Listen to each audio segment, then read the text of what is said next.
Lingaw ning mga bata. And we thank the Lord for the grace, no, that He has given to our children.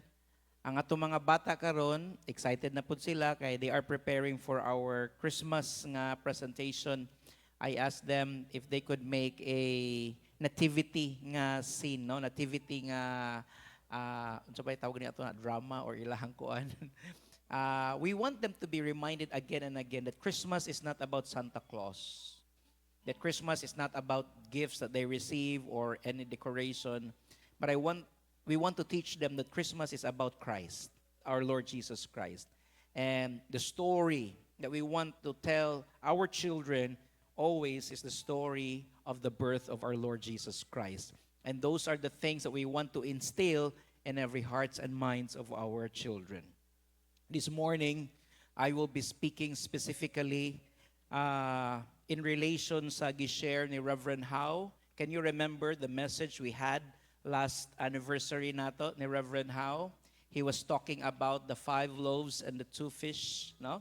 And then how was that miraculously provided the people who were listening sa Ginoo, kang Jesus at that time. There were how many men?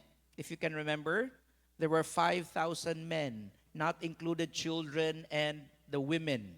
So kung imo nang i-multiply into 2 lang, kay isa ka bata o isa ka babae, that would probably around 15,000, right? 15,000. Kana kung 15,000 lang. But Jesus give thanks to the Lord because of that little boy who gave his 5 loaves of bread and 2 fish. Because of that, there was miracle that had happened. The people of the Lord, while waiting at that time, they were able to, nakakaon sila. And there were even more pagani nga sobra. How many baskets were left? Full. 12. 12 basket full ang sobra. And so I'd like to get into that as a message ni Reverend Howe.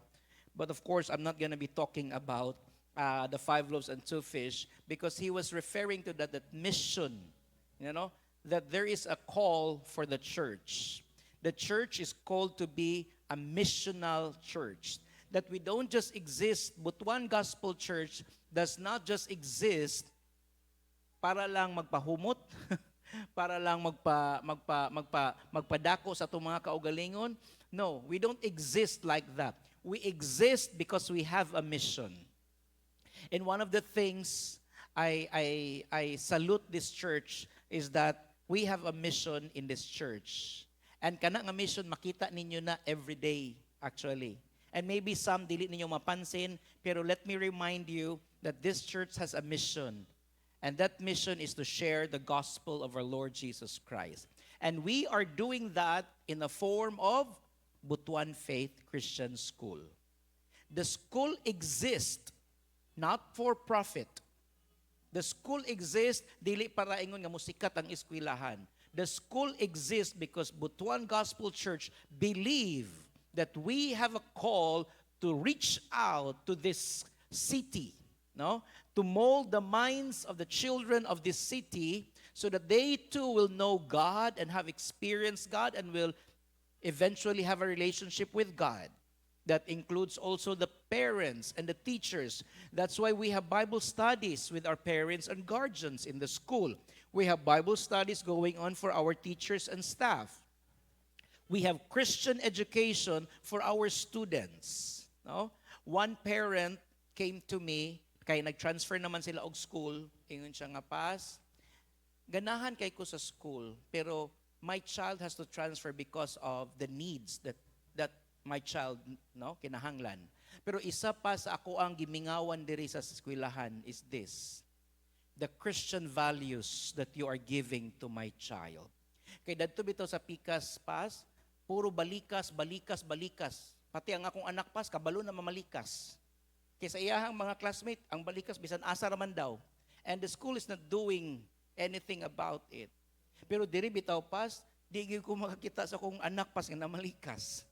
Or nagstoryag mga dautan bitaw nga mga curses because you have really established a Christian school. Hearing that from a parent, knowing that, wow, at least the most important thing nga iyang nakuha diri sa iyang anak is the Christian values that we are giving to our children. And because of that, 37 years na ang Butuan Faith Christian School giving that kind of kanabitaw ato ang contribution sa atong community. We are giving quality Christian education.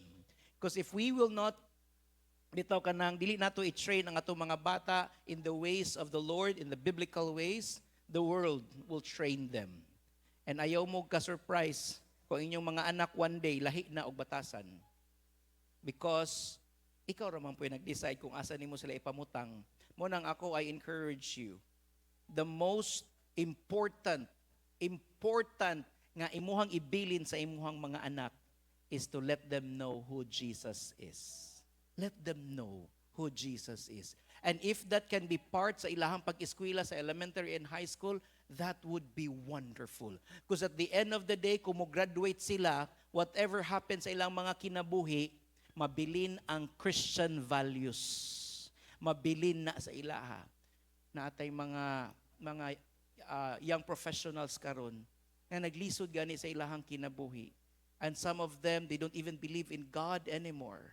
And it's so sad to have generations like that today. I don't know if you know Kirk Charles. If you know him, he's one of the apologetic na siya nga apologist, the term, right? Tama ba ko, babes? Yes, he's one. Yes, he's one now. So he defended the faith. He's defending the faith. And he was shot by a 22-year-old man who doesn't believe in God, who has a different ideology apart from God. It's so sad that we have people like that. Ano man, they were not trained really. So, parents, thank you for bringing your children. Kung wala man gani sila nag-eskwela sa Butuan Faith, thank you for bringing them here sa church so that they could also learn and know about who God is. I will be speaking from Romans chapter 10, verse 9 to 15. And I entitled this, Beautiful Feet. Okay? Kinsa may nainindot nga mga tiil diri? Nindot inyong tiil? Naiuban nga na tiil nga muraog? Luya. Mura dog luya ang tiil. I think everybody knows this. And then my wife, can I share about your tiil, babes? Mag-share ko sa iyang tiil. Kaya nga akong tiil, nice magod akong tiil. Actually, pareha mig size among tiil. So kung ang akong sapatos nga rubber shoes magamit pud niya, mo nang dili kay mikalas og sapatos. Kay magpuli-puli ra man mig rubber shoes. Pati ang akong sandal, pati sandal, ihapon na magpuli-puli mig sandal. Basta ang among sandal unisex lang, okay ra gyud magpuli-puli ra mi ang sandal. Dili kay mikalas kay pareha ra man mig tiil. Pero ang nakalahi lang sa kuang wife is this. Ang isa niya ka tiil is 9, ang isa is 8. So mauna kung mag-shopping mi og sapatos niya sa SM, dugay kay mi makakita.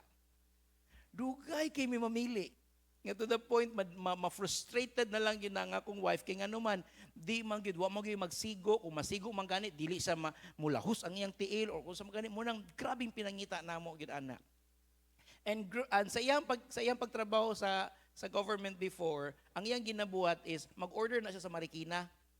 So ang sapatos niya anata naka-order sa Marikina. So ang isa 8, ang isa 9 kay special man gyud siya nga tiil, no? So but it's a beautiful feet. Dili siya pwede og kanang naay tabon sa likod. Kay dapat open lang ang likod. Kay siyempre kung naay tabon, naay kaong ang isa puan, di ba? Kung iya pong iguan, guot po ang isa tama-tama lang. So di gyud pwede. So dapat mo nakabantay mo siyang tiil, abli na perminti. It's an open ginayahang tiil. And so, we have different kinds of feet, no? But the Bible is talking about beautiful feet. Nakaduwang na mo ana nga ang Bible nag-istorya about sa tiil. And so karon, diri nato makita sa Romans chapter 10 verse 9 to 15. In Isaiah was talking about also a beautiful feet and is referring to Jesus. That beautiful are the feet that brings good news.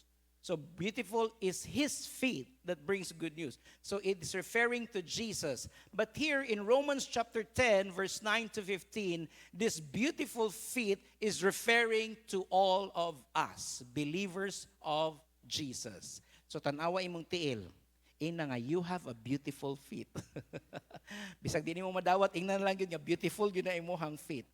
No? And then you have to take care of your feet. Kaya kung dili ka mo take care sa imuhang feet, ang mga kubal diha manggawas, ang imuhang kuko diha mo taas na siya. And so my mother, gihangyo ko niya kagahapon siya nga, she calls me Bong. Siya, Bong, magpa-pedicure na ko buong bi, magpa-manicure ko, kaya nga kung tiil, dugay naman kaayon ni wala na ko. Ato paning anniversary, sige, ihatod ka na to sa, diha ragod, tag 100, ragod nga kanang, 100 ra nga pedicure, 100 nga manicure. Yan gikuha na ako siya balik. Yung ko nga, wala man lagi ka nag-manicure sa imuhang kamot. Yan siya nga, di daw pwede butangan ang ingon sa katong manicurista, di daw pwede butangan, kay nadaot na daw kay, wa man gud na ako gikuha ang kanang cutics. Tanggalon din na after 2 weeks. Ang iya kay wa niya gitanggal hangtod karon. So nadaot ang iyang kuko, giingnan dyan sa kunya, ayaw sa pamutang, no? So when we don't take care of our feet or our nails atong fingers, it would really ruin yung ang imong kamot, and ang danger pag yun magka-fungus or madaot or so really we have to take care of our feet. And so this morning I will be talking about to you the beautiful feet, and what does Paul means when you have a beautiful feet. I'd like to ask the congregation to please rise as we read Romans chapter 10, verse 9 to 15. Verse 9, if you declare with your mouth Jesus is Lord, and believe in your heart that God raised him from the dead, you will be saved. For it is with your heart that you believe and are justified, and it is with your mouth that you profess your faith, you are saved. As Scripture says, anyone who believes in him will never be put to shame. For there is no difference between Jew and Gentile. The same Lord is Lord of all, and richly blesses all who call on him. For everyone calls on the name of the Lord will be saved. How then can they call on the one they have not believed in? And how can they believe in the one of whom they have not heard? And how can they hear without someone preaching to them? And how can anyone preach unless they are sent? It is written, how beautiful are the feet of those who bring good news.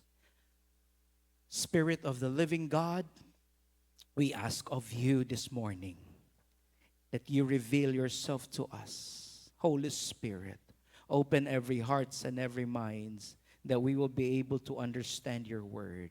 This is very fundamental, Lord, sa amo ang pagtuo.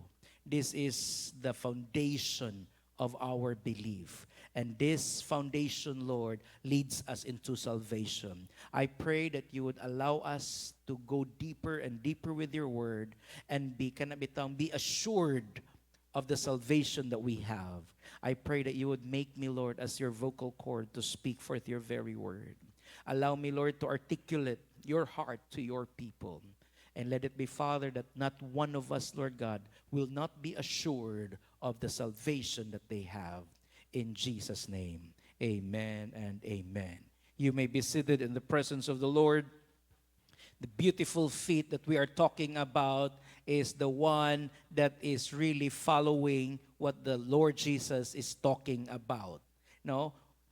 When we talk about beautiful feet, Paul is referring to those who bring good news. Ang beautiful feet is referred to people who wants to do the task that God has given them, to go out there to obey what the Lord has called them to do. And when you obey what the Lord has called you to do, specifically in preaching the Word of God, specifically in fulfilling the Great Commission, sharing the gospel, then when you are doing that, you are considered to have a beautiful feet. Okay? But before you have a beautiful feet, we need to have this kanang foundation first. Okay, let me just review. I know most of you, kabalo na ani, and let's just review what we have learned about our salvation. It says in verse 9 that if you declare with your mouth, Jesus is Lord. Kung imo daw isulti, i-declare nimo nga si Jesus Ginoo. And what does it mean by Lord? When you say Jesus is Lord, we know that Jesus is God. We believe that He is divine. We believe that Jesus is God. No, He's the second person of the Trinity. When we say the Trinity, God the Father, God the Son, and God the Holy Spirit, Jesus is the second person of the Trinity. We believe in that. But there are many people that does not believe that Jesus is Lord. They believe that He is a Savior, but He is not the Lord. And even to us, believers here, we might think that, yes, Lord Jesus, Jesus, you are my Savior. But the reality deep inside your heart, can you truly proclaim or declare it in your mouth that Jesus is Lord? What does it mean by Lord? It means master. Kung mayong kag master, kung sa atua pa ng panahon karon, atong boss. No? Munang sa unang panahon, they call their master Lord. Lord, Lord. It means ikaw ang akohang amo, ikaw ang ako ang boss. The question is, si Jesus ba ang boss sa imuhang kinabuhi? Is He the boss of your life? Is He the master of your life? Or there are things in your life nga ikaw paghihapon ang master. When you say ikaw paghihapon ang master, ikaw paghihapon ang masunod. Instead na ang Ginoo, si Lord Jesus, maoy masunod sa imuhang kinabuhi, ang gakahitabo everyday is ikaw ang masunod. In what way? Kay kung sa panahon nga naa kay mga decision sa imong kinabuhi, asa ka moadto? Do you go to Jesus and ask for direction, or do you just do whatever you want to do? It will show, mga igsoon. Makita diha kung si Jesus ba ang Ginoo sa imuhang kinabuhi. Kay every step na imong buhaton, you will consult Him. You will ask Him. And that's why we call Him Lord, because we do that. Do you consult Jesus sa imuhang mga desisyon sa imong kinabuhi? And there are many things in our lives nga nagkabali-bali, wala nagkadimao, ang ato ang kinabuhi, pangit na kaayo because there are many things nga wala nato gi-consult sa Ginoo. We just make decisions on our own wisdom and capability. Mga igsoon, the Bible tells us that it's not by your might nor by your power. It is the Spirit of God nga maoy mo giya sa atoa. That's why when we say that if you declare, that means you are referring and saying and believing that Jesus is the Lord of your life. If you do that, and then another thing, nga gisulti ni Paul, there is a Romans, and believe. The first one is proclaim, right? And the second one is believe in your heart that God raised Him from the dead and you will be saved. This is talking about your salvation. This is very basic. This is our foundation of our faith. We proclaim that Jesus is Lord with our mouth and we believe in our hearts. What does it mean? Because there are many people that believe in Jesus but only a mental thing. Naara diri sa utok, naara sa huna-huna. You will ask people outside, bisag karon pangutanon nimo sila, do you believe in Jesus? They will say yes. But the question is, do they obey Jesus? Do they make Jesus as their master? Do they make Jesus as their Lord? They believe in head knowledge. Some of them actually mas dako pagani sila nahibalan. Some of them have read the Bible. But the question is, do they believe not just in the mind, but also deep inside your heart? Because when Paul is referring to believe in your heart, he's referring to the whole being nimo. Your mind, heart, and soul sa imuhang kasuluran diha. Nga nituog yun ka. And the word believe also is referring to trusting what Jesus has done. And believing here that God raised him from the death, you will be saved. It's referring to the death of Jesus, not just on his resurrection, but on the death of Jesus. Ug unsay kanang resulta ana sa iyahang kamatayon, nga ikaw ug ako napasaylos tungod sa iyang kamatayon, and that God raised him from the dead, and then after that, he will come back and take us with him for eternity. Do you believe in that? Because if you believe in that, then you will be saved. Naaba mo'y nakita dire nga good works? Sa kaninga verse, naabay good works ani dire? Because the only requirements for us to be saved is that you believe in the Lord Jesus Christ. And believe here, I already told you about this. Nag-ingon ako sa inyo, ani. Let me just remind you that believe is more than just head knowledge. Because even Satan believed in Jesus. No? Even the demons tremble in the presence of Jesus. They believe in Jesus. But those demons and Satan does not submit themselves to God. We, followers of Jesus, we submit, we put our full trust in Him, and we make Him as our Lord. So two things. Dili ni siya pwede nga i-separate ni mo ning duha ka butang. Believe and proclaim.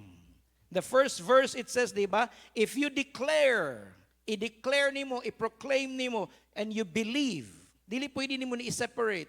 Nga naman, kaya if you believe in your heart, dili gyud pwede mahitabo nga di gyud nimo na siya masulti.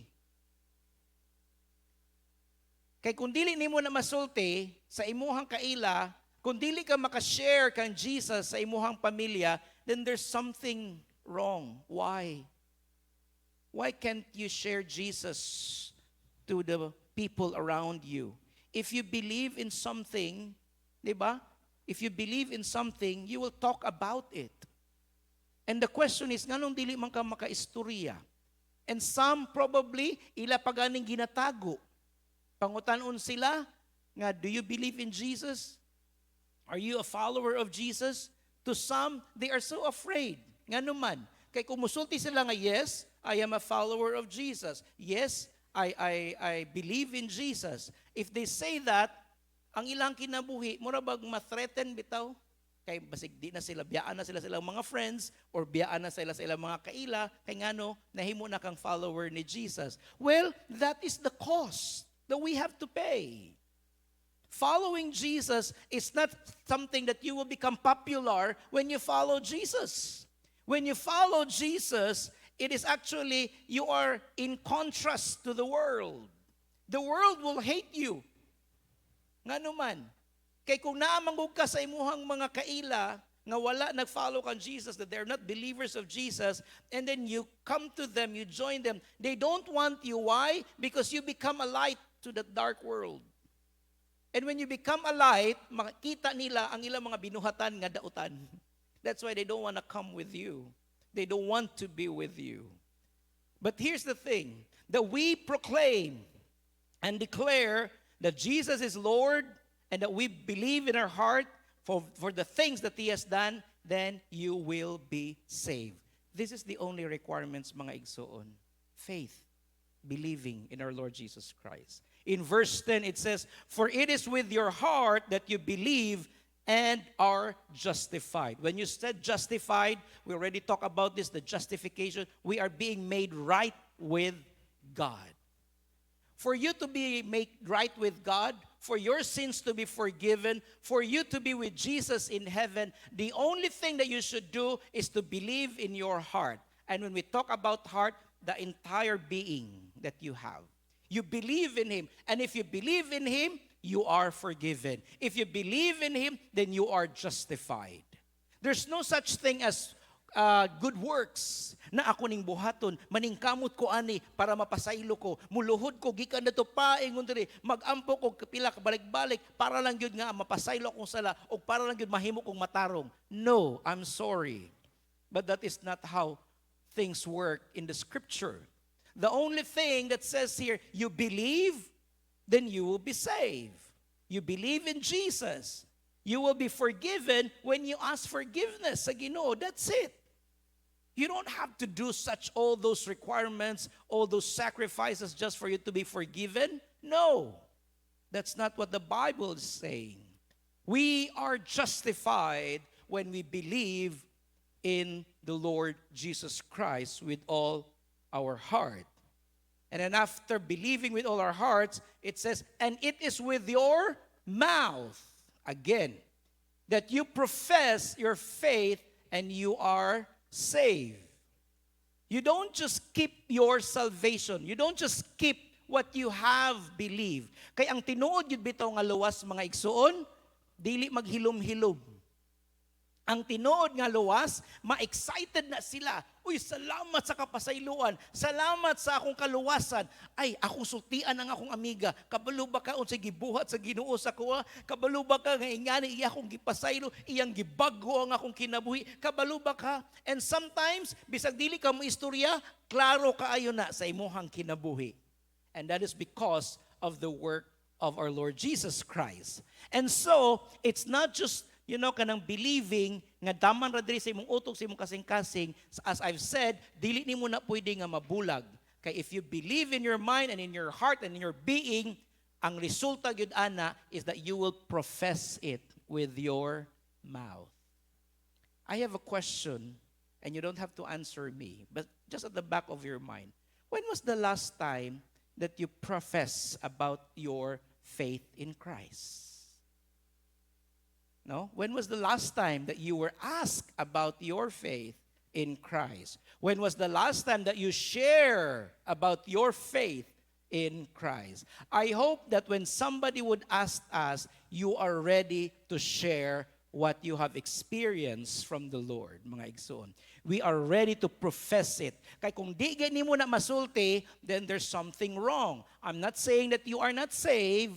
I'm just saying, nganong dili ka makasulti, because probably you have not fully understand your salvation. That's why here, we always talk about salvation. Even sa ato ang doctrinal class, ginabalik-balik nato na, because that is our foundation of our faith. You need to understand, last Saturday, kagahapon, Chuchi was talking about Ephesians 2:8 and 9 to 10. That it is only by grace, through faith, that you are saved. It is not of our works.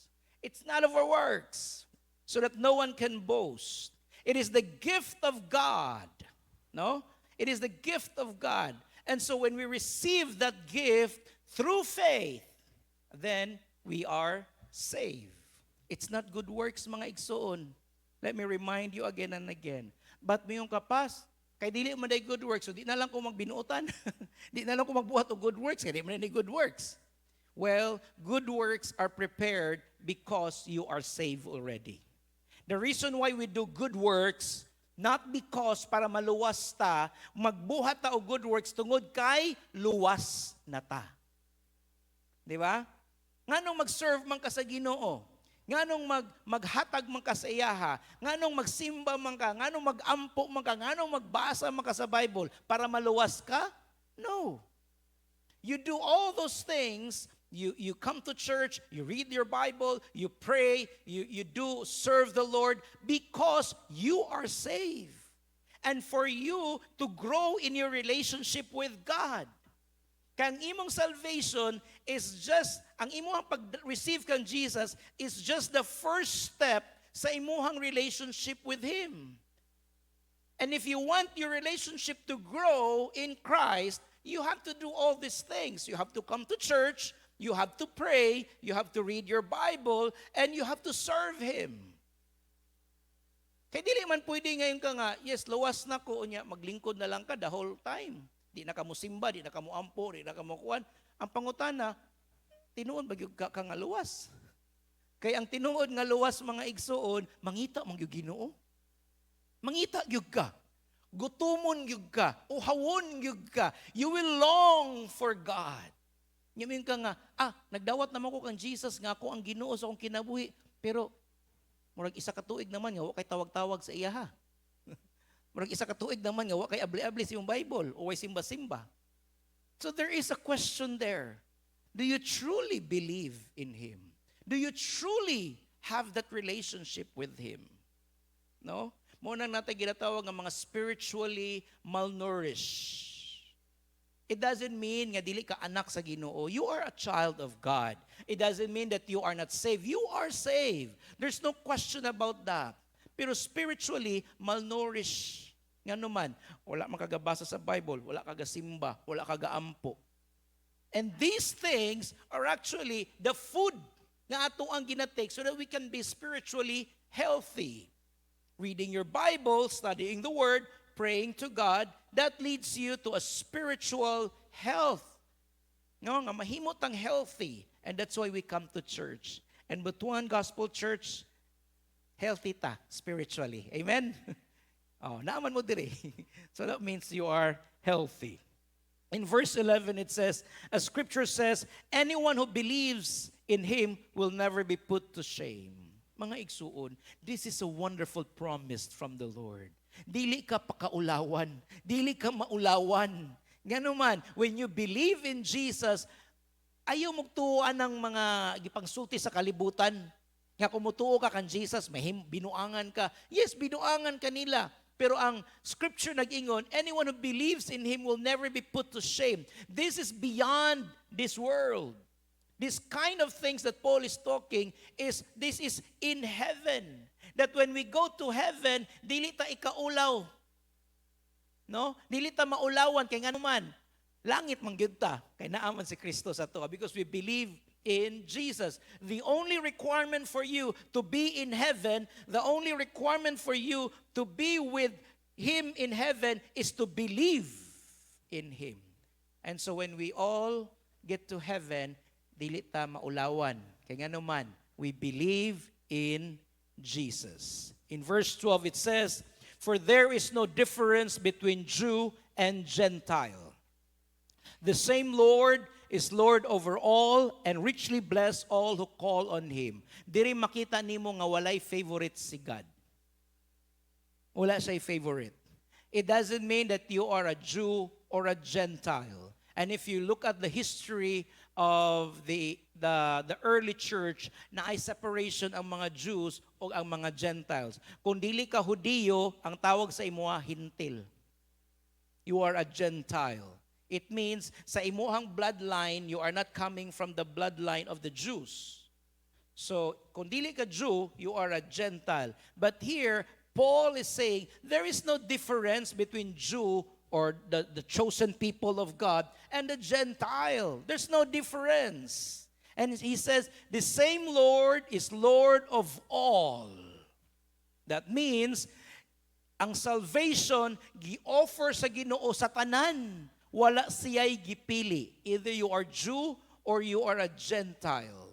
It is offered to all and richly bless all who call on Him. Isn't it wonderful nga walay gipili si God? Nga ang tanan nga magtawag sa iyahang panalanginan. I hope that we always call upon the name of our Lord Jesus Christ. In verse 13, for everyone who calls on the name of the Lord will be saved. When was the last time nga nagpray ka sa Ginoo, nagtawag ka sa iyaha, nga nadismaya ka? You may not like the answer of God, but that was the perfect answer that you need to receive. And if you fully trust in the Lord, you would say, Lord, I call upon you, and you've said in your word that when I call upon you, you will answer me. When I seek you, I will find you. This is your promise. And then when I call upon you, anybody, mga igsoon, bisan pag ka ng mga kriminal or mga grabe ka makasasala, the moment they will call upon the name of the Lord, they will be saved. there's always hope, mga igsoon. Don't even think na wala na ipaglao mga kong kinabuhi, wala na ipaglao mga kong kaila, wala na ipaglao mga tong nasod nga Pilipinas. Remember the promises of the Lord that when we call upon Him, we will be saved. And this is what we are calling for the nation of the Philippines. We are calling on the name of the Lord. Lord Jesus, save our nation. Save the nation of the Philippines. And then in verse 14, he says, how then, now that we have received the Lord Jesus Christ as our Lord and Savior, we have received that salvation. We have proclaimed it with our mouth. We have declared it that Jesus is Lord. We have also believed in not just in our mind, but in our hearts. Yes, we are saved. Nalipay baka nga luwas ka, mga igsoon? But here's the challenge that Paul is giving to the church. Ingon siya, how then can they call on the one they have not believed in? Referring to the people who have not yet heard the Lord Jesus Christ. Ingon siya nga, kamo, okay na, nadawat na ninyo ang kaluwasan, na-experiencehan na ninyo ang Ginoo. Pero what about those people? Unsaon nila pagtuo sa usa ka Ginoo or unsaon nila pagtawag sa usa ka Ginoo nga wa man gani sila kaila? No, that was the question of Paul. And then he says in the next one, and how can they believe unsaon pud nila pagtuo sa Ginoo nga wa man sila kadungog? How can those people in the far places, how can they believe in such a God that you have if they haven't heard about that God? And then the next, ingon siya nga, and how can they hear? Unsa po nila pagdungog kung walay nagsangyaw sa ilaha? Yes, we pray. We pray for those people that they will experience God. We pray that salvation will come into their lives. We pray that the gospel will be preached sa ilahang lugar. And we're referring to these people who have never heard the gospel. We are referring to those people who have no relationship with God. Ingon si Paul, how can they hear kung walay magsulti sa ilaha? And then ingon si Paul, the next after that is, and how can they preach? And how can anyone preach? No? Unsaon daw pagsangyaw sa usa ka tawo unless they are sent. Unsaon pagsangyaw, unsaon pag-share sa gospel kung walay magpadala sa ilaha. And this is the beauty of Butuan Gospel Church. That we don't just believe in God. Yes, we believe in God. We don't just preach the word of God here, but we allow that word to resonate into the other places. That's why we have our live services. Because we want those brothers and sisters or even those people nga once maklik nila na makita nila madungga nila ang pulong sa Ginoo. There were times that we also go out there to other communities to do some outreaches. And there are also opportunities for us to go to different places, even as far as Bukidnon, and even the tribes there, to share the gospel to them, to give them the word of God, to spread the word of God to them. You, Butuan Gospel Church, have become part of that. Mayroon ka nga, pas, wala man ko niadto dito. Ikaw raman to. Well, the very reason nga nagpray ka, you pray, and then you supported us in many different ways, ikaw also naging part, ana, nga pagsangyaw sa pulong sa Ginoo. Kay dili man pwede mga igsoon nga kitang tanan manglakaw. O sige, mga tutatanan dito sa bukid. O unsa na lay service dire, way mahitabo service. Unya unsa na lay mahitabo kung kitang tanan manglakaw ta, kumusta inyong mga negosyo? Biyaan ninyo. Biyaan ninyo yung pag-eskwela ninyo, biyaan ninyo yung mga trabaho. We cannot do that. That's why si Paul here is saying, unless they are sent. Dapat naagi magpadala sa ilaha. Pero kung dili po ta magpadala, na unsaon lagi pagsangyaw, unsaon nila pagkadungog sa pulong sa Ginoo. Unsaon nila pagkadungog about sa kaluwasan kung walay magpadala sa ilaha dadto. So what is Paul saying here? That a church should be working together in this great commission of spreading the gospel of our Lord Jesus Christ. That you and I have this kanabitang partnership that we are goers, kamo ang mga senders. We cannot go without you. You cannot also go kung di po may manglakaw. O di po mo makasend kung di may manglakaw. O bahala, sige, pag-send mo sa mo, pasend mo, pas, adto ka diri sa bukid, pas, adto ka dito sa kuwan. Dili ko, bahala ko, kamura di. Awag yung mahitabo nato. No? Unless kung naay mulakaw o naay magpadala, then ma-fulfill ang word ni God. Ingon din siya diri, lastly, for it is written, how beautiful are the feet of those who bring good news. Do you want to bring good news to the world? And this good news is referring to the gospel of our Lord Jesus Christ. Do you want to bring good news? If you are that person, either goer ka, or sender ka, we are one in that. And if you are that person, then you are considered having a beautiful feet. Mga igsoon, we have an opportunity to go to Thailand this Saturday. From Saturday and the next 3 weeks, we will be in Thailand. We will be going to the far north of Thailand, to the Burmese refugee camps. Ang Burma is Myanmar, and then we have Thailand. In the middle, kanang ilahang kwanda, ilang border. There are mga Burmese nga refugees. We will be going there and minister to those mga Burmese people. And also, we have an opportunity to minister also to the Thai people, to the children, to the youth, and to the communities. Another opportunity for us is also to minister to our OFWs, overseas Filipino workers, mga teachers nato. One time, I was talking to our contact there, yun siya nga, she calls me kuya. Siya, kuya, kanus aman mo ani kay naana ko ipa-schedule kay naana gyud kuan diri. Mang mic.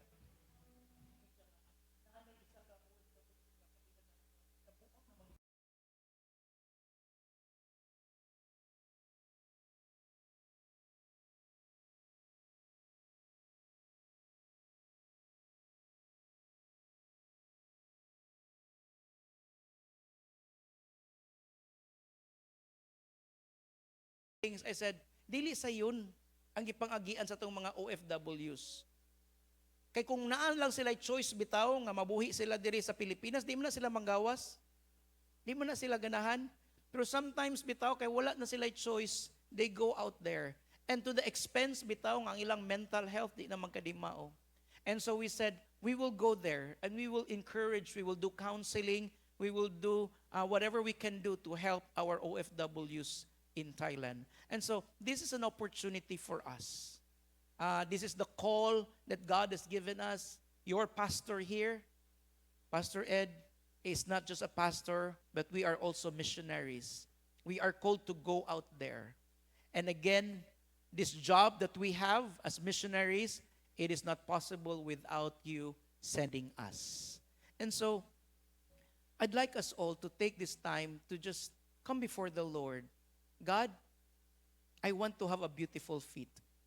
I want to take part in your great call, and that is sharing the gospel. I may not be able to come, but Lord, in my prayers, I can cover them. I will pray for them. I will support them. Maybe you can give us some text messages and encourage us with your words. No, pass. And then anyways, from time to time, I will update you of what's going on dito sa Thailand. I will message the Butuan Gospel Church nga GC, updating you of what's going on and what the Lord is doing in our lives. And you know what? This heart that I have to go out there and do missions, because it has been a long time that nakagawas ko. Babes, can you remember when was the last time we went out for missions? 2019? Yes. Dugay na gyud. Kay normally halos every year migagawas ni Chuchi sa laing nasod. The last time was in Nepal. We went to Nepal. We shared the gospel to Nepal. We went to Thailand, different places. 2019, 20, 21, 22, 23, 24, 6 years na. And 6 years ko naa sa Butuan Gospel Church. Mag 6 years na. And now, the Lord has opened that door again. And this is my prayer, Butuan Gospel Church, that one day, dili lang kami. I hope some of you will also be joining us in the next mission trip that we will have. No? We are looking for Mongolia. No, we want to go to Mongolia. We want to go to different places where just to share the gospel to them. And this is what I like about Butuan Gospel Church. We are one with this. No? Ma-feel nako nga you do not just allow us to nga kami-kami lang, but in your prayer, in your support, in your encouragement, go pas, sige pas, yes pas, we will be with you pas. And that's a wonderful thing. Amen. Let us pray. Father, we thank you that your word says, Lord, that if we proclaim with our mouth and declare it, Lord, that you are Lord, Jesus, and that we believe in our hearts, we are saved. Salamat, ana nga salvation, Lord. Salamat sa kasiguraduhan, sa among kaluwasan. But Lord, you also desire, nga dili lang kami ang maluwas, but you also desire, Lord, that others will also hear. And that partnership with the believers, Lord, ikaw ang nagmugna ni ana nga partnership, Lord. This is your kingdom, Lord, that we work together para sa imuhang plano, that all men will hear your word and be able to have that opportunity to hear